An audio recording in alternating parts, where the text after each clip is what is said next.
தமிழகமெங்கும் கிளைகள் கொண்ட Annamal institute of hotel management and hospital management படிப்பில் சேர்வதற்கான அட்மிஷன் நடைபெறுகிறது.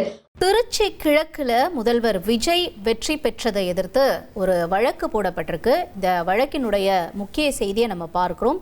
விவரங்களோட செய்தியாளர் சுரேஷ் இணைஞ்சிருக்காரு. சுரேஷ் வணக்கம். இந்த வழக்கை யார் தாக்கல் செஞ்சிருக்காங்க, என்ன கோரிக்கையா அந்த வழக்குல வச்சிருக்காங்க, மேலும் நிலவரத்தை நீங்க பதிவு செய்யலாம். வணக்கம். அதாவது நடந்து முடிஞ்ச அந்த சட்டமன்ற தேர்தலில் திருச்சி கிழக்கு தொகுதியில தாவேகா சார்பில் போட்டியிட்ட முதலமைச்சர் விஜய் தன்னை எதிர்த்து போட்டியிட்ட திமுக வேட்பாளரை விட 27,416 வாக்குகள் வித்தியாசத்துல வெற்றி பெற்றாரு.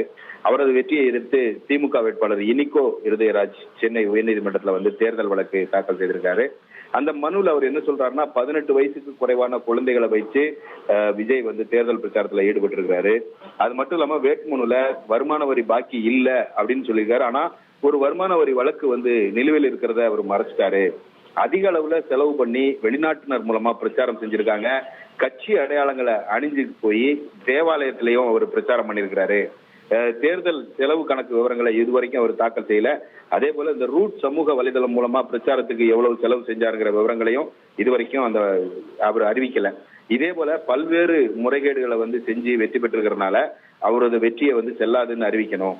அது மட்டும் இல்லாம திருச்சி கிழக்கு தொகுதி அந்த எம்எல்ஏ பதவியை அவர் இப்ப ராஜினாமா செஞ்சிருக்கிறதுனால தன்னை வெற்றி பெற்றவராக அறிவிக்கணும்னு சொல்லி இனிகோ இருதயராஜ் அந்த மனுல கேட்டிருக்கிறாரு. அது மட்டும் இல்லாம இந்த தேர்தல் வழக்கு முடிகிற வரைக்கும் திருச்சி கிழக்கு தொகுதிக்கு இடைத்தேர்தல் அறிவிக்க கூடாது என்ற ஒரு கோரிக்கையும் அவர் முன்வைத்திருக்கிறார்.